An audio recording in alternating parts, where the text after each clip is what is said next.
Voilà, bonjour. Pendant que les feuilles circulent, il devrait y avoir assez pour tout le monde. Vous n'inquiétez pas. Sinon, de toute façon, ils sont déjà sur le site.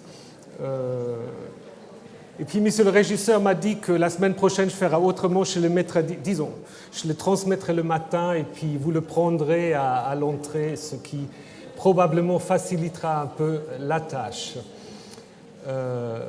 Bien.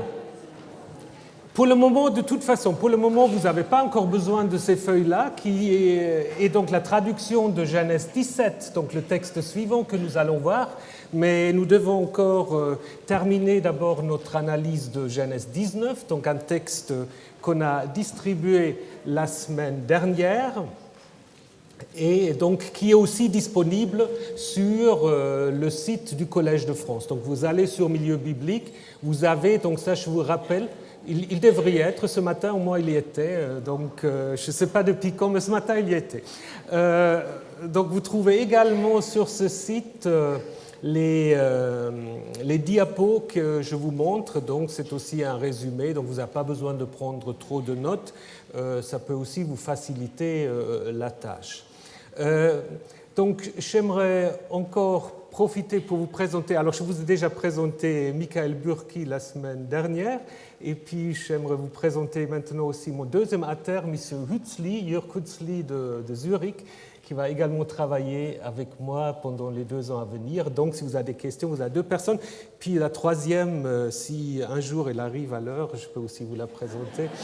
C'est Stéphanie, mais elle est tout à fait excusée parce qu'elle donne des cours à Lille le matin, donc c'est un peu difficile quand même de... Voilà. Et puis une dernière chose, on m'a posé des questions concernant la durée du cours, parce qu'il y a des gens qui ont dit, mais pourquoi ce n'est pas 90 minutes comme la dernière fois, mais 60 minutes? Alors normalement, l'heure normale d'un cours est 60 minutes. L'année dernière, on était obligé de condenser sur 90 parce qu'on a dû changer de salle et cette salle-là, dans laquelle vous êtes maintenant, elle n'était pas disponible pour les 12 séances que j'avais prévues l'année dernière. Donc, on a dû condenser à 90 minutes. Mais j'ai vu à la fin, certains étaient un peu fatigués. Donc, je me suis dit 60 c'est peut-être bien. Donc là, on va y avoir 60 minutes, ce qui vous permettrait également de suivre, à partir de la semaine prochaine, je pense, le cours de mon collègue, M. Durand, en assyriologie. Donc voilà, ça vous fait une très belle transition. Vous pouvez boire un café et puis après. Et d'ailleurs, les 2 thèmes sont quand même un tout petit peu liés, donc c'est bien que ça se ne chevauche pas. Voilà. Alors, nous nous sommes arrêtés la semaine dernière à l'histoire donc de Lot et ses visiteurs qu'il a accueillis à la manière d'Abraham. Et donc le problème, c'était la réaction des habitants de Sodome qui finalement va provoquer, selon l'histoire, la destruction de la ville. Donc nous avons vu les parallèles entre l'hospitalité de Lot et l'hospitalité d'Abraham, avec bien sûr aussi des différences, notamment au menu, par rapport au menu que les 2 proposent à leur hôte. Donc je ne reviendrai pas là-dessus. Maintenant, nous allons donc nous intéresser au verset 4, où en fait on va insister sur le fait que tous les habitants de Sodome vont se rassembler devant la porte de Lot, ce qui est un peu difficile à imaginer, n'est-ce pas? Mais là, nous sommes dans le récit. Donc, le texte dit toute la ville sans exception. Et ça veut dire aussi, si vous prenez le commentaire du narrateur ici à la lettre, même les futurs gendres de Lot font partie, en fait, des gens qui menacent Lot devant la porte de sa maison. Alors, le verset 5 a provoqué des discussions interminables quant au sens de cette demande. Parce que, qu'est-ce qu'ils demandent, les habitants de Sodome? Fais-les sortir pour que nous les connaissions. En hébreu, c'est la racine yada, qui veut dire d'abord connaître, savoir. Mais en même temps, vous le savez sans doute, yada, c'est aussi voilà un euphémisme pour avoir des rapports sexuels. Adam connu Ève, donc vous connaissez l'histoire. Alors, comment faut-il comprendre ici la demande des habitants de Sodome? Il y a des exégètes comme Bailey et d'autres, je vous mettrai les références bibliographiques également sur le site, qui disent en effet que la racine yada peut simplement signifier faire connaissance avec. L'idée étant qu'il y a des étrangers qui sont arrivés le soir chez un étranger, parce que Lot lui-même est un étranger, on n'a pas pu faire les contrôles, on ne sait pas de qui on a affaire, et la seule question, ou disons la seule demande de ces habitants aurait été de vérifier l'identité de ces voyageurs. Théoriquement, ça fait du sens si vous prenez seulement le verset 5. Mais est-ce que ça fait du sens dans la suite? Dans la suite, cela ne fait pas de sens. Déjà, Lot lui-même comprend en effet la demande comme une agression sexuelle. Donc là, je pense, la réaction de Lot montre que lui, au moins, comprend ce que font les habitants de Sodome comme autre chose que simplement faire connaissance. En même temps, la réaction de Lot pose une question, parce que, comme vous le savez, et je reviendrai sur cette question, on a toujours utilisé cette scène-là pour parler d'homosexualité. Vous savez peut-être que le terme de sodomie vient évidemment de ce récit de Genèse 19, avec une différence linguistique assez intéressante, si je peux me permettre cette petite digression, parce qu'en fait, en français et en anglais, sodomie désigne en effet des rapports homosexuels, surtout entre hommes, avec l'idée d'une pénétration. Par contre, en allemand, sodomie, c'est des rapports sexuels avec les animaux. Donc ça n'a rien à voir avec l'homosexualité. Donc ce sera intéressant aussi de voir un peu l'évolution de ce terme. Donc cette histoire a été apparemment aussi comprise différemment. Maintenant, est-ce que l'enjeu de ce texte est ce qu'on appelle, nous, l'homosexualité?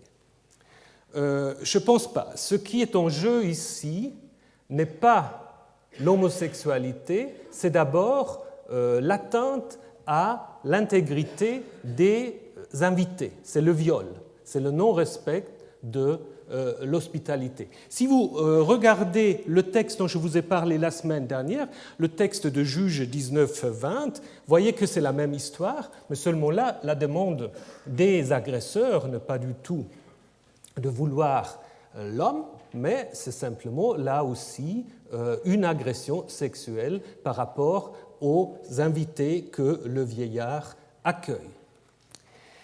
D'ailleurs, on peut voir que tous les textes prophétiques de la Bible qui parlent de Sodome inventent toutes sortes de choses qu'on peut reprocher aux habitants de Sodome. Si vous prenez par exemple ce texte d'Ézéchiel, voilà quelle fut la faute de ta sœur Sodome, qui est ici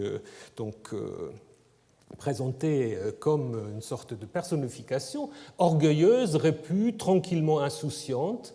D'autres textes encore parlent simplement du non-respect de la loi, du droit. Donc on n'a pas une tradition enracinée par rapport à un certain comportement sexuel. Donc c'est plutôt une diversité dans la description du comportement de Sodome qu'on trouve dans le texte biblique. Et si vous prenez le récit, on peut très bien voir que ce qui est en jeu, c'est la transgression du respect de l'hospitalité. Parce que, en effet, il faut se rappeler, dans l'Antiquité, l'hospitalité est un des piliers pour que la société puisse fonctionner. Si vous avez un voyageur qui passe chez vous, vous ne pouvez pas lui dire « allez quelque part à l'hôtel », vous devez l'accueillir. Ça fait partie, en fait, de vos devoirs et vous ne pouvez pas vous y soustraire. Si on s'y soustrait, on commet en effet une faute grave. Et c'est exactement cela qui est en jeu ici. D'ailleurs, encore, dans le Nouveau Testament, on a compris cette histoire de cette manière. Je vous ai mis ici un texte de l'évangile de Luc, où on met dans la bouche de Jésus cette parole qui s'adresse en fait aux premiers missionnaires chrétiens, donc c'est un texte bien écrit après Jésus, mais peu importe. Ce qui est intéressant, c'est que lorsque une ville n'accueille pas les missionnaires, alors qu'est-ce qu'il faut dire? Vous allez rendre en fait la poussière qui colle à vos pieds, et Jésus dit, je vous le déclare, ce jour-là, Sodome sera traité avec moins de rigueur que cette ville-là. Donc vous voyez très bien quel est l'enjeu ici, c'est le non-respect de l'accueil, le non-respect de l'hospitalité. Maintenant, on peut en effet se poser la question, mais d'où ça vient, cette interprétation de l'histoire de Sodome et Gomorrhe en lien avec ce que nous appelons, nous, l'homosexualité? Je pense en effet que l'origine d'une telle lecture peut se trouver dans la rencontre de la culture juive avec la civilisation hellénistique à partir du IIIe, IIe siècle avant notre ère. Où tout d'un coup, à Jérusalem, on construit un gymnase où on va les jeunes gens faire du sport tout nus. On est confronté à des coutumes grecques telles que la pédérastie, qui ont dû choquer quand même certains juifs pratiquants, et on a du coup relu l'histoire de Sodome et Gomorrhe, surtout dans cette perspective-là. Les premières attestations d'une telle interprétation, telle que donc, dans le sens d'une homosexualité, vous le trouvez dans des textes comme le livre des Jubilés, le Testament des 12 patriarches, bien que ça soit toujours encore exprimé d'une manière assez discrète, n'est-ce pas? Dans le Testament de Nephtali, vous lisez l'idée que Sodome a changé son ordre naturel, ou le Testament de Lévi parle des unions comme Sodome et Gomorrhe. Donc je pense en effet, c'est en effet à partir de tel texte-là que s'est imposé, et surtout dans le christianisme, cette lecture de Genèse 19 comme un traité anti-homosexuel. Donc ça, c'est en effet, je dirais, un texte qui a eu un impact majeur dans toute la civilisation judéo-chrétienne. Dans la législation chrétienne, on a en effet utilisé le texte, donc si ça vous intéresse, vous pouvez lire ce texte, ce livre de Maurice Levé, Les bûchers de Sodome. C'est surtout sous influence d'Augustin qui va s'appuyer sur Genèse 19 que les rapports sexuels entre hommes deviennent un crime contre nature. D'abord, et ça c'est intéressant aussi, d'abord est puni seulement le partenaire passif, parce que tout ce problème, c'est en effet un problème non pas tellement de sexualité, mais un problème de rôle, de genre. C'est-à-dire, dans l'Antiquité, les rôles sont clairement distingués. La femme est passive et l'homme est actif. Et ça ne peut pas se confondre. Donc, en fait, le vrai coupable d'abord, entre guillemets, est le partenaire passif parce qu'il change de rôle, n'est-ce pas? Il n'est plus homme.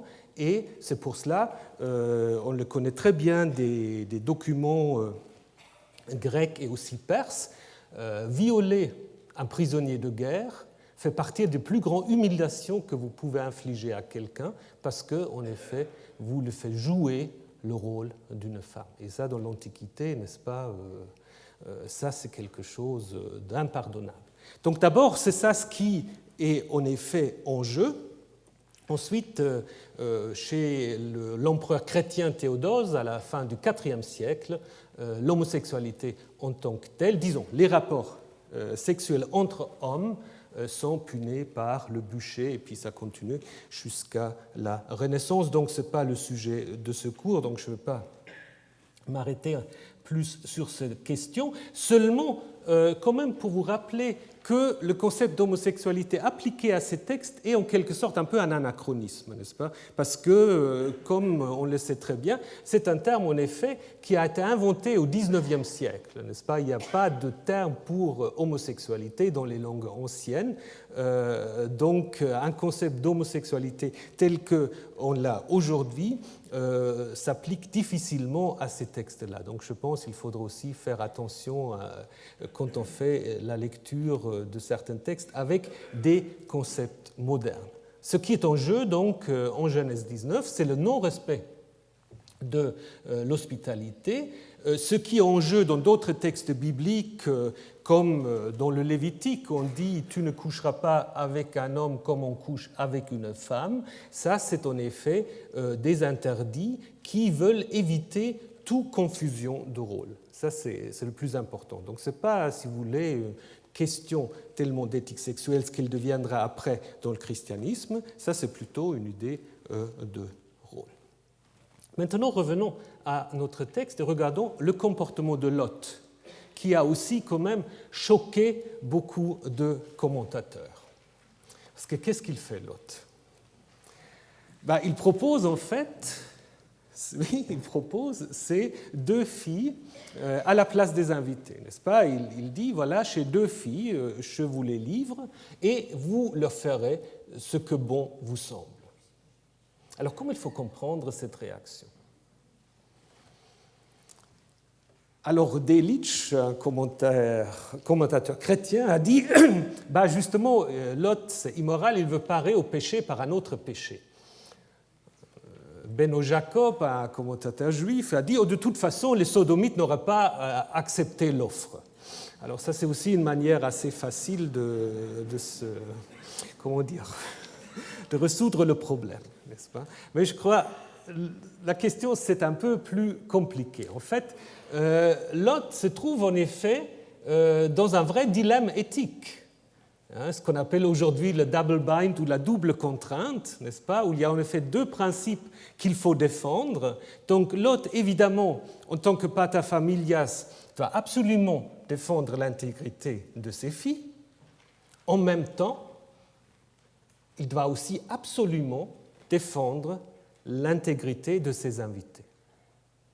Et c'est ça, en fait, qui explique ce qui peut nous paraître choquant, mais qui, dans le récit, montre plutôt un dilemme. On va retrouver ça à la fin du récit avec les filles de Lot, n'est-ce pas? Ici, c'est Lot qui veut utiliser ses filles pour sauver les invités, mais alors en proposant quand même des choses qui posent problème sur le plan éthique. À la fin, c'est les filles, nous allons le voir, qui vont utiliser le père aussi pour des rapports sexuels qui normalement ne sont pas licites puisqu'il s'agit d'inceste.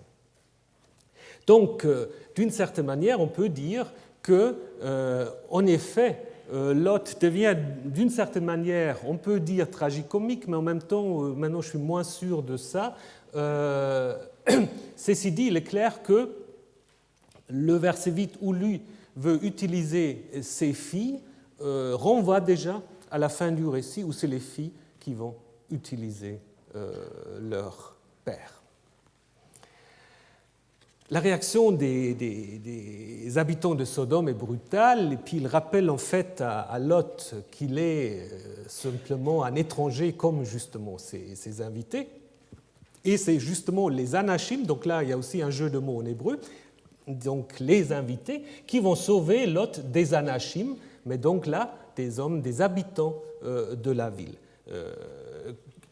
Avec toutes sortes de jeux de mots que je ne peux pas tous vous commenter maintenant, mais seulement que Lot, au verset 3, les avait invités d'entrer avec la racine beau dans sa maison, et maintenant, c'est eux qui, en fait, font entrer Lot dans sa propre maison, parce que Lot, en effet, vous vous souvenez, était sorti devant sa maison, avait fermé la porte, n'est-ce pas, et maintenant, c'est les invités qui le font rentrer pour donc éviter qu'il soit lui-même victime de l'agression des habitants de Sodome. Ce que font les invités, c'est qu'ils aveuglent en fait les habitants de Sodome, ce qui évidemment maintenant apprend au lecteur ou à l'auditeur de cette histoire que ce n'est pas des hommes ordinaires, n'est-ce pas? Donc ça, c'est des hommes qui ont un pouvoir, c'est au moins des prophètes, puisque le seul parallèle avec ce mot qui vient en fait de l'acadien, c'est une sorte d'euphémisme, puisque normalement le mot veut dire donner de la lumière, mais c'est justement utilisé dans le sens contraire. Il y a plusieurs exemples comme ça dans la Bible. Donc le parallèle se trouve dans l'histoire du livre des rois, où c'est justement un prophète, Élisée, qui fait le même miracle par rapport à l'armée araméenne. Donc le thème de l'aveuglement est en effet un thème assez courant dans le Proche-Orient ancien. C'est annoncé comme punition dans les traités de vassalité, n'est-ce pas? Et c'est également une malédiction de manière générale.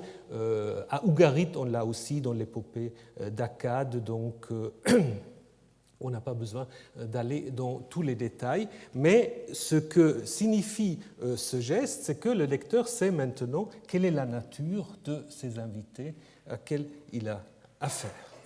Et les habitants qui voulaient connaître, savoir, sont maintenant frappés d'aveuglement, là aussi, si vous voulez, un retournement ironique.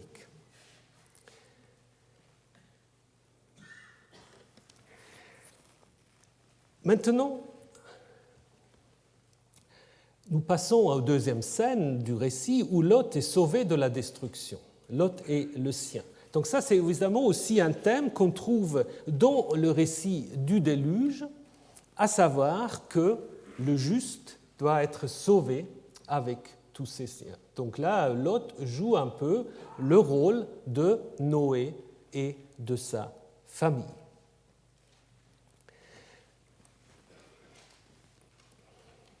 Alors, les gendres de Lot sont exclus de ce sauvetage. D'ailleurs, c'est des drôles de gendres parce qu'ils n'habitent pas dans la maison de Lot. Et Lot, lorsqu'il présente ses filles aux agresseurs, dit ce sont des filles qui n'ont pas encore connu d'homme. Donc, c'est un peu curieux comme terme, gendre, ici, n'est-ce pas? Donc on pourrait imaginer qu'il s'agit peut-être de futurs gendres auxquels les filles sont promis, mais apparemment le mariage n'est pas encore conclu.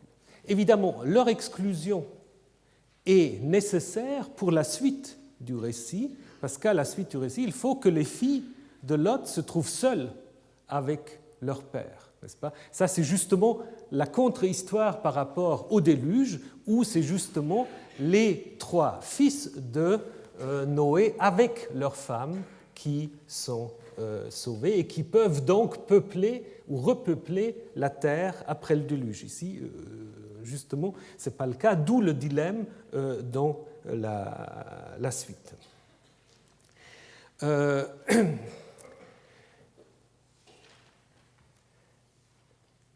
L'idée d'une sorte de punition de toute une ville par une sorte de déluge est d'ailleurs un thème mythologique assez bien attesté.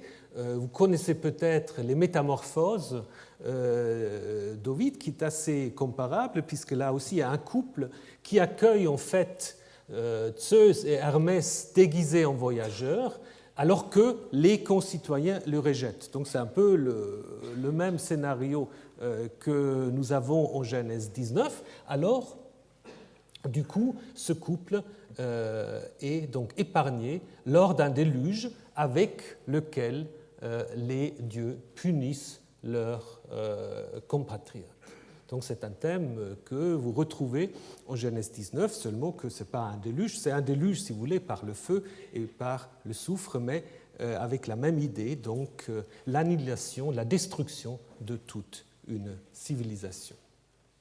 Pour le danger du lever du soleil, parce que le texte insiste beaucoup là-dessus, il faut en fait que Lot se sauve avant que le soleil monte. Donc là, vous avez aussi des parallèles dans la Bible. Par exemple, en Genèse 32, quand cet homme inconnu que Jacob va identifier à Dieu va de nuit venir se battre avec Jacob, il va aussi devoir se retirer avant l'aurore, avant le lever du soleil.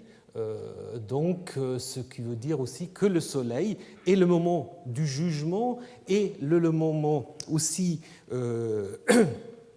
où des êtres de la nuit ne peuvent plus se manifester, donc un thème qui après va bien sûr continuer dans toute la littérature et toutes les idées sur les vampires, etc. C'est un peu ce qui est sous-jacent aussi en Genèse 32 et d'une certaine manière aussi ici. L'interdiction de retourner qui va préparer ensuite le destin de la femme de Lot est également un thème répandu, par exemple Orphée et Eurydice, où là également Orphée qui réussit à amener Hadès de laisser ressortir des enfers sa bien-aimée, reçoit comme ordre de ne pas se retourner. Évidemment, il ne peut pas respecter cet ordre et c'est pour cela Eurydice lui est donc retiré définitivement. Donc ça, évidemment, c'est une idée que nous allons retrouver dans un petit instant. Donc, nous avons déjà dit, je ne reviendrai pas là-dessus, ce dialogue qui interrompt en fait l'histoire, le dialogue entre Lot et les envoyés, mais parfois c'est déjà aussi un il au singulier, explique en fait l'existence de la ville de Tsoa. Donc nous avons vu ça en détail la semaine dernière. C'est certainement une insertion dans le récit pour montrer comment se fait-il que cet endroit-là, aux alentours de la mer Morte, est encore habitable, et comme nous l'avons vu, il l'était encore bien à l'époque chrétienne. Alors la destruction de Sodome est en effet relatée assez brièvement. Ce qui est étonnant, ou ce qui est important, c'est que les hommes ne sont plus mentionnés. Maintenant, le seul acteur, c'est Yahvé. Donc ça passe en fait des envoyés qui avaient encore dit à Lot « Nous sommes envoyés pour détruire la ville ». Maintenant, en fait, c'est Dieu lui-même qui détruit la ville de deux manières. Nous avons également vu que là, il y a une cohabitation de différentes traditions. D'abord, nous avons la destruction par le feu et par le soufre. Ça, c'est en effet une idée qu'on trouve dans de nombreux textes bibliques où Dieu fait pleuvoir sur le méchant feu, soufre et tourmente, comme dans le psaume 11, ou encore en Ézéchiel 38, « Je ferai pleuvoir sur toi du feu et du soufre ». Donc ça, c'est en effet un thème tout à fait traditionnel, peut-être lié à l'origine, comme l'ont suggéré plusieurs commentateurs, à l'activité du dieu soleil. Le dieu soleil qui est aussi le dieu du jugement, n'est-ce pas, et qui justement se manifeste par le feu, par le soufre qui vient du ciel, alors que le verset 25 apparemment nous met devant une autre tradition, puisqu'on parle là d'un bouleversement, d'un renversement, et il s'agit là plutôt de l'idée d'un tremblement de terre. Donc apparemment, il existait, pour expliquer la disparition de cette civilisation autour de la mer Morte, il existait apparemment deux traditions différentes. Il y a des gens qui racontaient, ben voilà, il y a un grand feu qui tombe du ciel et qui a détruit ces villes. Et de l'autre côté, il y avait notamment dans la tradition prophétique que je vous ai montrée la semaine dernière, il y avait apparemment cette idée qu'il y a eu une sorte de tremblement de terre qui a fait que ces villes se soient écroulées. Donc on a regroupé en fait ces deux traditions. Ici, bien que le récit est concentré sur Sodome, quelques versets vont parler de Sodome et Gomorrhe, ou de Sodome et les villes, n'est-ce pas? Parce que là aussi, on voit en fait que le récit s'intéresse à une seule ville, mais en même temps, il y a là derrière cette idée qu'il faut en effet expliquer l'ensemble de la région autour de la mer morte. La femme de Lot, donc, dont vous connaissez le destin, cette femme de Lot va donc être transformée. Donc, cette idée d'une métamorphose a également des parallèles dans des textes du folklore mondial. Gaster, en fait, qui a rassemblé beaucoup de ces récits, cite un conte hindou où un saint, justement, qui habite dans les forêts et vit seulement des aumônes. Un de ses disciples va dans la ville pour quémander des aumônes, mais il est maltraité en effet par les habitants, à l'exception de la femme d'un berger. Et donc le saint va décider d'anéantir la ville par de nouveau un déluge, mais avant il dit à la femme de s'en aller, tout en l'interdisant de regarder en arrière. Mais évidemment, la femme désobéit et se transforme en pierre. Donc, c'est un thème qui est tout à fait comparable à ce que nous avons ici dans la Bible. C'est d'ailleurs le seul récit, au moins si vous connaissez un autre, vous me le dites, le seul récit biblique qui parle d'une telle métamorphose. C'est une idée qui sans doute s'est imposée face aux formations de sel aux alentours de la mer morte. Donc regardez ça. Voilà, vous avez la femme de Lot. Il y a plusieurs de ces formations, n'est-ce pas, qui ont pu créer cette idée donc qu'il s'agit d'un être humain qui a été transformé en colonne de sel. D'ailleurs, on la trouve très bien attestée chez Flavius Joseph parce qu'il écrit « J'ai vu moi-même cette colonne, car elle s'y trouve toujours ». Donc à l'époque de Flavius, on avait encore montré la femme donc, de Lot. Il y a plusieurs candidates, là, à mon avis, ça c'est la plus jolie. Donc, en fait, comme je vous disais déjà, il s'agit en effet d'expliquer cette formation bizarre autour de la mer morte et les villes dont il est question, Sodome, Gomorrhe. Alors on a essayé toujours de les localiser parce que d'autres textes parlent encore de Adma, de Tseboïm, etc. Tsoar, on l'a vu, on peut très bien la localiser ici au sud-est de la mer morte.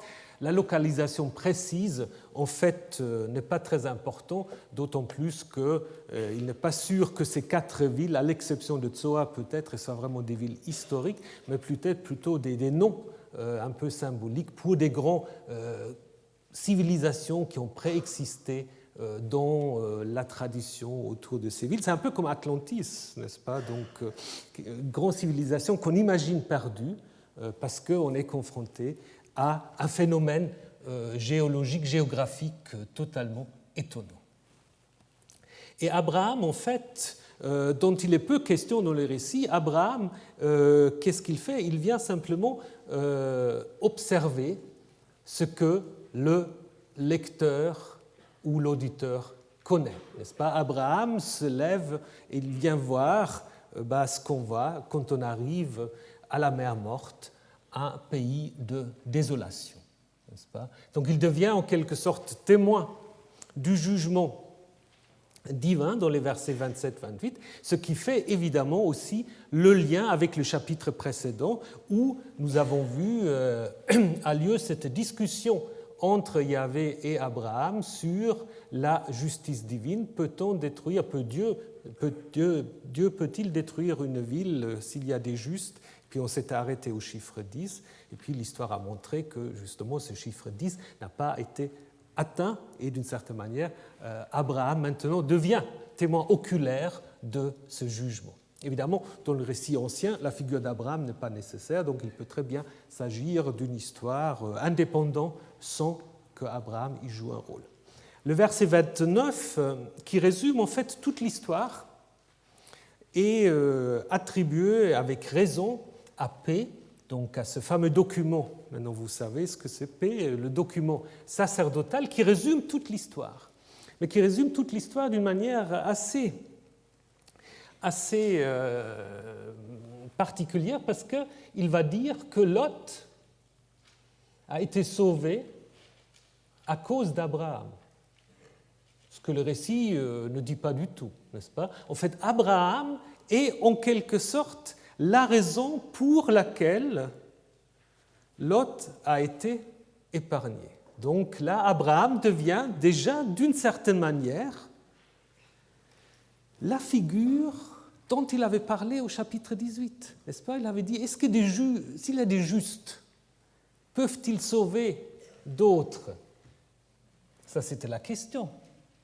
Et là, dans la réponse du rédacteur sacerdotal, c'est justement l'idée. Il dit, en fait, si Lot avait été sauvé, ce n'est pas parce qu'il était lui juste, c'est à cause d'Abraham. N'est-ce pas? Donc Abraham devient ici une sorte de source de bénédiction, telle que c'est dit aussi en Genèse 12, qui va en fait élaborer ce concept-là. Abraham, source de bénédiction pour tous les peuples, donc aussi pour l'ancêtre des Moabites et des Ammonites. Ce qui est tout à fait typique aussi pour ce document sacerdotal, c'est la racine zachar. Zachar qui veut dire se souvenir de, penser à, faire mémoire. Et donc, en 1929, nous avons cette idée que Elohim se souvint d'Abraham, et c'est pour cela, en fait, Lot a été épargné. Ça fait partie de toute une structuration du document sacerdotal, parce que la première fois qu'on le trouve, c'est que Dieu se souvint de Noé pour justement mettre fin au déluge et permettre en fait à une nouvelle humanité de se mettre en place.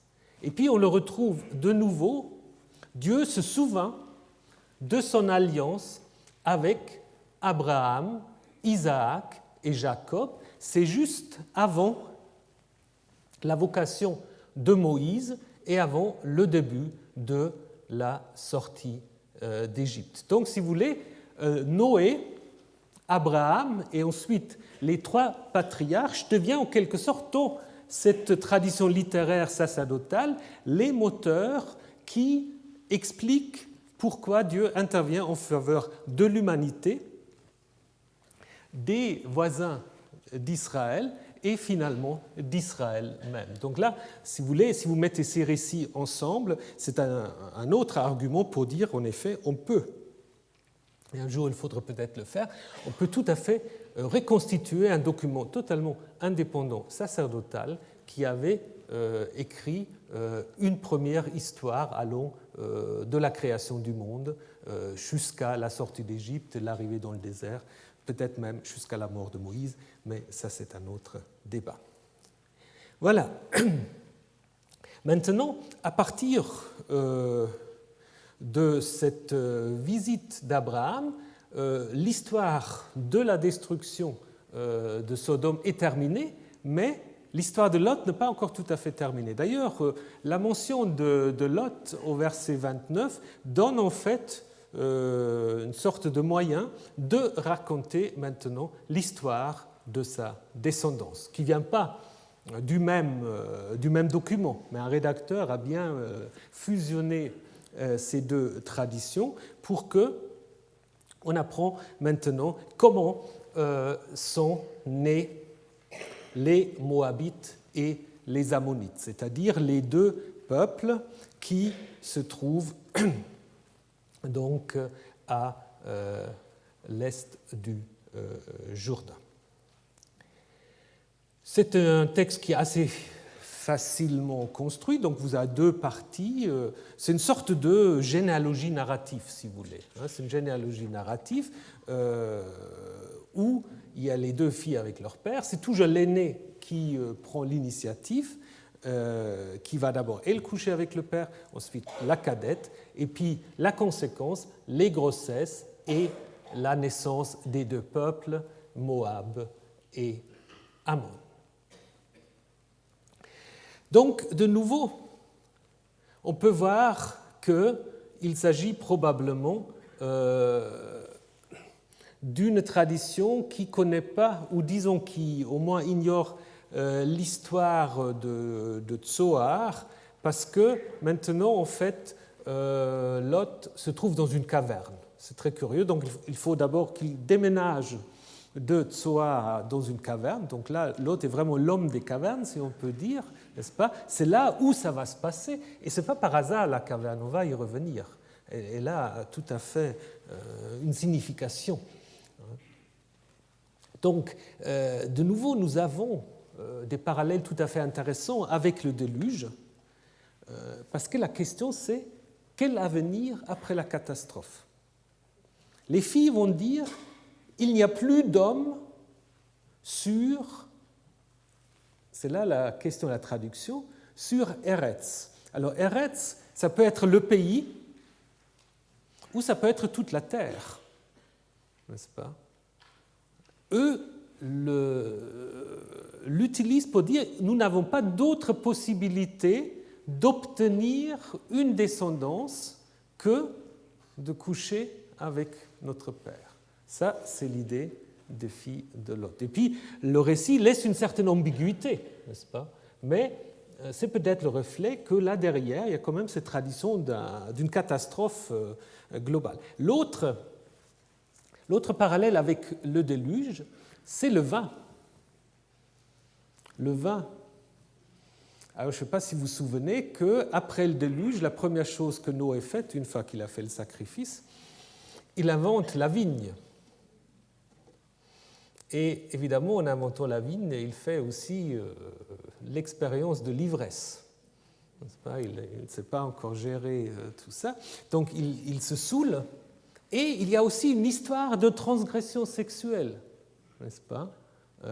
Un des trois fils, Ham, va, dit le texte, découvrir la nudité de son père. Alors, il y a beaucoup de débats ce que ça veut dire exactement découvrir la nudité de son père, mais apparemment, il s'agit quand même d'une sorte de viol pour lequel Ham et surtout ses descendants, les Cananéens, sont maudits. Là, c'est une autre histoire de l'interprétation aussi très dramatique, parce qu'après, dans l'Église chrétienne, mais aussi dans le judaïsme, on a utilisé ce texte pour dire que ce sont les Noirs qui sont maudits par Dieu, parce que Ham devient ensuite, dans la tradition juive et reprise par les chrétiens, l'ancêtre donc des Africains, donc des Noirs, et puis on explique... C'est un texte aussi qui a fait beaucoup de mal, en fait. Bon, revenons à Genèse 19. Donc, ce n'est pas par hasard, à mon avis, que nous avons de nouveau une histoire de vin. Je reviendrai dans un petit instant. Et de nouveau, les filles, comme Lot avant, se trouvent dans une situation de double contrainte. Il y a à la fois l'interdit de l'inceste, qui n'a pas besoin d'être écrit, c'est quelque chose en fait qui s'impose à toutes les sociétés. Évidemment, on peut toujours gérer des exceptions, mais l'inceste, c'est un des fondements des sociétés. Mais à l'autre côté, il y a ce besoin de la descendance. Donc, comment gérer les deux? Qu'est-ce qu'il faut valoriser le plus? Donc, là, de nouveau, nous avons une décision qui met les auteurs ici dans une situation qui nous paraît moralement un peu compliquée, mais qui en même temps montre un dilemme éthique que les anciens aimaient apparemment traiter. Donc je vous ai déjà parlé de la caverne. Pourquoi est-ce qu'on parle de la caverne? D'abord pour deux raisons. D'abord parce que, si vous vous souvenez du début de l'histoire de Lot, quand il s'était installé du côté de Sodome, en Genèse 13, nous l'avons vu l'année dernière, quand ils s'étaient installés là, on disait c'était comme le jardin de Yahvé. C'était comme le paradis, en fait, tellement c'était beau. Et maintenant, il finit dans une caverne. Donc il y a, si vous voulez, une sorte de descente, en fait, de Lot qui est signifiée. En même temps, la caverne, c'est évidemment aussi un lieu où, normalement, un être civilisé n'habite pas. Donc il y a peut-être aussi une indication de ce qui se passe dans la caverne, se passe un peu aux limites de la civilisation. Et on pourrait encore se poser la question, mais là, de nouveau, la semaine dernière, on m'a dit que j'étais un peu spéculatif là quand je vous ai parlé des Matzot, donc là, je vais continuer un peu les spéculations. Connaissez peut-être l'histoire de Dionysos. Alors Dionysos, c'est très intéressant quand on repense au vin de nouveau, parce que Dionysos, c'est en fait le fils de Zeus et d'une humaine, et qui va s'enfuir en fait de la femme de Zeus, et il se réfugie justement dans une grotte, dans une caverne, si vous voulez, où il plante la première vigne et fait goûter son vin à ses nourrices. Et selon différentes traditions, ça introduit aussi toutes sortes de coucheries et des transgressions sexuelles. Alors, est-ce que l'auteur de ce texte a déjà connu cette tradition-là? Ce n'est pas totalement impossible. C'est difficile à prouver, mais néanmoins, c'est quand même une possibilité. Alors, donc, l'histoire débouche sur deux étymologies, des étymologies des deux voisins d'Israël, de Juda, Moab, qu'on va expliquer avec un jeu de mots. Moab, on va dire, c'est du père, Min-Av, donc normalement ça devrait être Méav, donc évidemment ce n'est pas la vraie étymologie de Moab, qui d'ailleurs est très, très discutée. Il y a plusieurs théories ce que signifie vraiment Moab. Il y a ceux qui voulaient le mettre en relation avec une racine qui veut dire désiré, donc un pays désirable, Moab. On trouve une autre explication à partir des textes d'exécration égyptiens, mais bon, je ne vais pas insister là-dessus. Et puis, deuxième, Ben-Ami, donc les Ammonites, fils de mon parent. Fils de mon parent, ce qui évidemment donne le nom des Ammonites. Et là, peut-être en effet, cette étymologie populaire n'est pas totalement à côté par rapport à la signification du nom Ammon. Ammon, vous avez encore la survivance de ce nom dans la capitale actuelle de la Jordanie, Amman. N'est-ce pas? Amman, c'est rien d'autre qu'Ammon, donc ça survit donc depuis le deuxième millénaire avant jusqu'à aujourd'hui. Il y a peut-être un lien en effet avec Am, le peuple, le clan, le parent. Ce qui est intéressant, que les Ammonites, souvent, ils sont appelés le Béné Ammon, les fils de.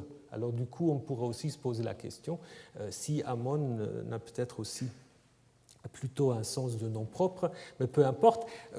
Donc vous savez que souvent les étymologies populaires s'inquiètent très peu de la vraie signification du mot qu'on ignore souvent. Comme aujourd'hui, je sais pas, dans la ville de Berne, par exemple. La ville de Berne, on va le mettre en relation avec le bear, l'ours. Mais ça n'a certainement aucun lien. Mais on va vous montrer à Berne les ours, n'est-ce pas, qui deviennent le symbole de Berne. Et donc, vous savez que les étymologies populaires souvent prennent en fait ou s'imposent face à la vraie signification d'un nom. Ce qui est important ici, c'est justement une réflexion sur les liens ambigus entre Israël et les voisins de l'Est. Alors, vous avez dans la Bible des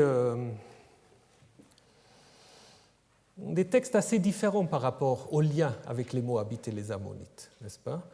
En Deutéronome 23, c'est très négatif. Plus jamais entrera un descendant dans l'assemblée du Seigneur, un descendant des Ammonites et des Moabites. En Deutéronome 2, c'est beaucoup plus respectueux, où en fait on dit aux Israélites, vous n'allez pas prendre possession de ces pays-là parce que Yahvé l'avait donné à Lot, ce qui est très intéressant, parce que dans la Genèse, on n'a pas du tout ça. Donc ça, il y a encore une autre tradition, mais qui est beaucoup plus respectueuse. On dit, c'est un don qui est donné à l'ancêtre de ces peuples, l'ancêtre dont l'origine reste aussi très mystérieuse. Et puis, il y en a surtout un texte qui est très intéressant, c'est le livre de Ruth, n'est-ce pas? Le livre de Ruth, où, en effet, vous avez Ruth, une Moabite, qui devient l'ancêtre du roi David. Donc David est si on suit le livre de Ruth, David est un quart, je crois, c'est un quart, n'est-ce pas? Il est un quart Moabite. Donc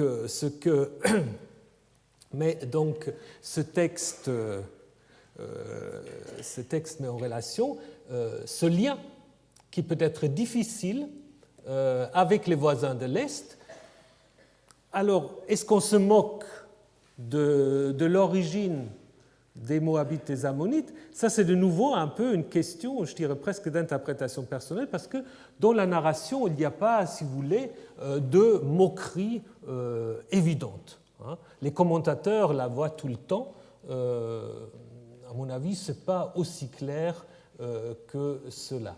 Donc, c'est plutôt en effet une réflexion sur des transgressions peut-être parfois difficiles, nécessaires, et c'est aussi une réflexion sur le fait que via Abraham, qui, si vous vous souvenez bien, est l'ancêtre, donc, pardon, l'ancêtre, soit le frère, soit l'oncle, selon le texte de Lot, on est aussi en lien de parenté avec Moab et Ammon, et même si ce lien ne sont pas toujours très simples. Voilà, alors nous avons juste encore le temps, si vous voulez bien, de commencer... Ah, je ouvrais ce qu'il ne fallait pas. De commencer en fait maintenant un autre thème qui est très important, le thème des alliances que Dieu conclut avec Abraham. C'est là où vous pouvez sortir vos feuilles. Donc, ce qu'on va faire maintenant, comme ça, la semaine prochaine, on ira un peu plus vite, c'est prendre connaissance déjà de ce texte qui, maintenant, en fait, pose la question, c'est une question quand même très intéressante, très importante, double question, qui est toujours débattue aujourd'hui, c'est la relation entre Isaac et Ismaël, les deux fils d'Abraham.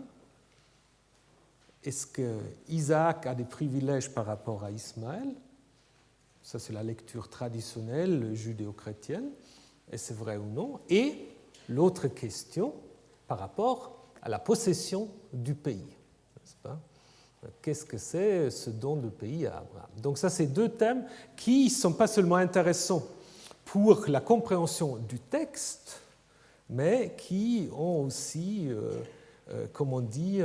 eu un grand impact jusqu'à aujourd'hui dans des débats théologiques, mais aussi idéologiques et politiques, il faut bien le dire, par rapport à ces histoires d'Abraham qui parfois se fait en effet instrumentaliser pour toutes sortes de revendications. Et là aussi, je pense qu'il est important de lire d'une manière aussi objective que possible, bien sûr. Il n'y a pas de neutralité absolue, mais il faut d'abord essayer de comprendre le texte avant qu'on fasse des interprétations sauvages. Donc on va brièvement encore regarder ce texte. Alors, je vous propose en fait qu'on regarde 17 et 21, 1 à 7 ensemble, puisqu'en 21, vous allez le voir tout de suite, c'est la naissance en fait du fils qui est annoncé, donc ça fait un ensemble. lorsqu'Abraham avait 99 ans, Yahvé apparut à Avram et lui dit « Je suis El Shaddai ». Alors nous allons nous poser la question, ce que signifie El Shaddai. « Marche devant ma face et sois intègre. Je veux mettre en place, en fait, littéralement, c'est je veux donner, le verbe Nathan, qui est utilisé plusieurs fois dans ce texte. Je veux mettre en place mon alliance. Alors, alliance, c'est aussi un terme compliqué. Je dirai 2 mots la semaine prochaine. Traité, contrat. Je veux mettre en place mon alliance entre moi et toi. Je te rendrai nombreux d'une manière extrême. Abraham tomba sur sa face et Dieu parla ainsi avec lui. En ce qui me concerne, voici mon alliance avec toi. Tu deviendras père d'une multitude de nations. On n'appellera plus ton nom Avram, mais ton nom sera Avraham. En effet, je te fais père d'une multitude de nations. Donc en hébreu, c'est Avhamon qui doit expliquer le nom d'Avraham. Donc il y a un changement de nom qui est important dans ce texte. Je te rendrai extrêmement fécond. Je ferai de toi des nations et des rois sortiront de toi. J'établirai mon alliance, de nouveau, j'établirai maintenant avec la racine élevée, koum, j'établirai mon alliance entre moi et toi, et ta descendance après toi, dans ces générations, comme une alliance éternelle, perpétuelle, pour être Dieu pour toi et pour ta descendance après toi. Donc ce n'est pas un très bon français, mais j'ai essayé de rester aussi proche que possible au texte. Je donnerai à toi et à ta descendance après toi le pays où tu séjournes comme immigré. Tout le pays, donc tous les pays de Canaan. Et là, c'est justement toute la question, comment il faut traduire. Faut-il traduire en possession ou faut-il traduire en usufruit, en concession? Ce qui n'est pas tout à fait la même chose, n'est-ce pas? Oui, mais c'est justement le problème de la traduction. Achouza. En concession, en propriété perpétuelle, on en discutera la semaine prochaine. Et je serai Dieu pour eux. Dieu dit à Abraham, quant à toi, donc d'abord c'était quant à moi, maintenant quant à toi, tu garderas mon alliance, toi et ta descendance après toi, dans toutes leurs générations. C'est mon alliance que vous garderez entre moi et entre vous, et entre ta descendance après toi. Tout mâle parmi vous sera circoncis. Donc l'origine de la circoncision. Vous vous ferez circoncire la chair de votre prépuce. Ce sera un signe d'alliance entre moi et entre vous. À l'âge de 8 jours, sera circoncis tout mâle parmi vous, dans toutes vos générations, celui né dans la maison ou celui acquis avec de l'argent de n'importe quel étranger et qui n'est pas de ta descendance. Ça, c'est intéressant aussi. Sera certainement circoncis celui né dans ta maison et celui acquis avec de l'argent. Ainsi, mon alliance deviendra dans votre chair une alliance perpétuelle. Un incirconcis mâle qui n'aura pas été circoncis dans la chair de son prépuce, sa personne sera coupée de son peuple, sera retranchée de son peuple. C'est mon alliance qu'il a rompue. Alors là, il y a des manuscrits qui ajoutent le 8e jour, mais c'est simplement pour harmoniser avec le verset 12. Dieu dit à Abraham, en ce qui concerne Sarai, donc on avait d'abord en ce qui concerne moi, donc Dieu, en ce qui concerne toi, et maintenant en ce qui concerne Sarai, ta femme. Tu n'appelleras plus son nom Sarai, en effet, son nom sera Sarah. Il y a aussi un changement. Je la bénirai. D'ailleurs, je te donne d'elle un fils. Je la bénirai et elle deviendra des nations. Des rois, des peuples seront à partir d'elle, se mettre en place à partir d'elle. Alors là, on voit en fait très bien que ça a dérangé beaucoup de traducteurs.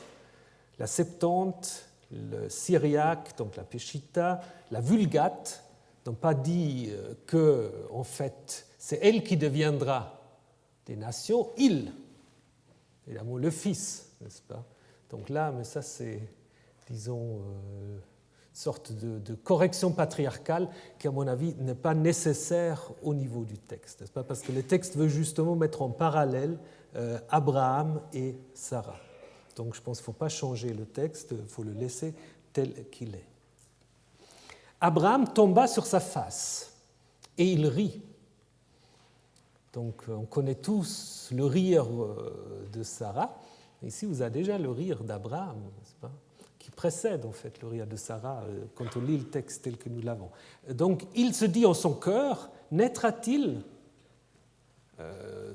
ou engendrerai-je, ça c'est les traductions, c'est la samaritain, mais c'est juste une facilitation, naîtra-t-il un fils à un homme de 100 ans? Ou Sarah, âgée de 90 ans, enfantera-t-elle? Donc là, il y a un petit problème grammatical que je mets pour les hébraïsons, mais qui n'a pas besoin de nous intéresser maintenant. Et Abraham dit, et ça c'est le seul verset où il ne dit pas à Elohim, mais il dit à Ha Elohim avec l'article. Donc Abraham dit, ce que je traduis à la divinité, qu'Ismaël vive devant ta face. Donc c'est la question d'Ismaël. Dieu dit, pourtant, Sarah, ta femme, va t'enfanter un fils, et tu appelleras son nom Isaac. J'établirai mon alliance avec lui comme une alliance perpétuelle pour sa descendance après lui. En ce qui concerne Ismaël, je t'ai écouté. Voici, je le bénis, je le rends fécond et je le rends nombreux d'une manière extrême. Il engendrera 12 princes et je ferai de lui une grande nation. Quant à mon alliance, je l'établirai avec Isaac, que Sarah enfantera pour toi à cette époque, l'année prochaine. Lorsqu'il achevait de parler avec lui, Dieu monta au-dessus de lui. Donc il remonte au ciel. Abraham prit Ismaël, son fils, ainsi que tous ceux nés dans sa maison, et tous ceux acquis avec de l'argent, tous les mâles parmi les gens de la maison d'Abraham. Il circoncit la chair de leur prépuce, ce même jour, selon ce que Dieu lui avait dit. Quant à Abraham, il avait 99 ans lorsqu'il fut circoncis dans la chair de son prépuce. Là, les rabbins se sont posé la question, mais qui a circoncis Abraham? Quant à Ismaël, son fils, il avait 13 ans lorsqu'il fut circoncis dans la chair de son prépuce. Ce jour même, Abraham fut circoncis ainsi qu'Ismaël, son fils, et tous les hommes de sa maison, ceux nés dans la maison et ceux acquis avec de l'argent des étrangers, furent circoncis avec lui. Voilà, ça c'est la fin de 17, mais il y a des fortes chances que ce texte-là était suivi directement d'une partie au moins de Genèse 21. C'est pour cela que je me dis c'est bien de le faire à la suite, donc je vous le présente brièvement. Quant à Yahvé, il s'occupa de Sarah comme il avait dit. Yahvé fit pour Sarah comme il avait parlé. Sarah devint enceinte et enfanta pour Abraham un fils pour sa vieillesse, à l'époque que Dieu lui avait dite. Abraham appela le nom de son fils qui lui était né, que Sarah avait enfanté pour lui, Isaac. Abraham circoncit Isaac, son fils, à l'âge de 8 jours, comme Dieu lui avait commandé. Abraham était âgé de 100 ans lorsque Isaac, son fils, lui fut né. Sarah dit, « Dieu a suscité pour moi un rire. Quiconque l'entendra rira à mon sujet. » C'est très intéressant, n'est-ce pas? Parce que là, maintenant, on retrouve le rire de Sarah, n'est-ce pas? Alors qu'en Genèse 17, c'était le rire d'Abraham. Et puis là, maintenant, c'est Sarah qui, on a l'impression, a presque une sorte de combat. À qui appartient ce rire? Est-ce qu'il appartient à Abraham ou est-ce qu'il appartient à Sarah? Parce qu'il y a déjà Genèse 18. Et après, dans ces textes sacerdotaux, on n'est pas tout à fait sûr qui. Parce que là derrière, qui a donné le nom à Isaac, n'est-ce pas? Puisque Isaac, évidemment, est lié à ce thème du rire. Elle dit, qui aurait annoncé à Abraham que Sarah allaiterait des fils? Oui, j'ai enfanté un fils pour sa vieillesse. Voilà le texte qui va nous intéresser la semaine prochaine. Et ensuite, pour que vous puissiez déjà voir un peu la suite, nous allons prendre l'autre texte de l'Alliance que je vais vous mettre à votre disposition, que vous pouvez déjà l'étudier, Genèse 15, où en fait c'est une toute autre alliance qui va se mettre en place avec Abraham. Et puis ce qui sera intéressant ensuite, c'est évidemment aussi de comparer les deux textes. Mais tout d'abord, ce texte va nous occuper quand même un petit moment parce qu'il pose beaucoup de questions sur la terre, sur Isaac, sur Ismaël, sur la circoncision, sur le rire, sur beaucoup de choses. Voilà, je vous souhaite une bonne semaine et je vous retrouve la semaine prochaine.